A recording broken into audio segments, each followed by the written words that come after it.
Ha Resulullah sallallahu aleyhi ve sellem yok aramızda. Pek din ba. Aya bir gece dine hizmet bolsun diye oya geçirdik mi?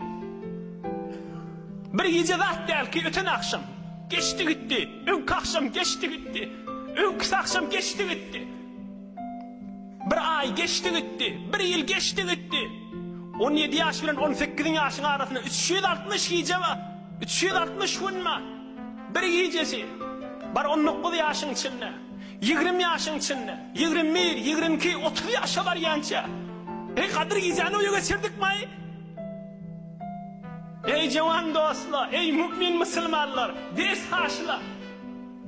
Senin geçiriyalı gurrundaki bula.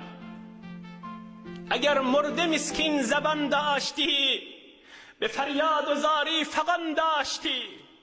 Hay şol kabristandaki yatallan dili vav olsa di, bayqı yığıracaktılar.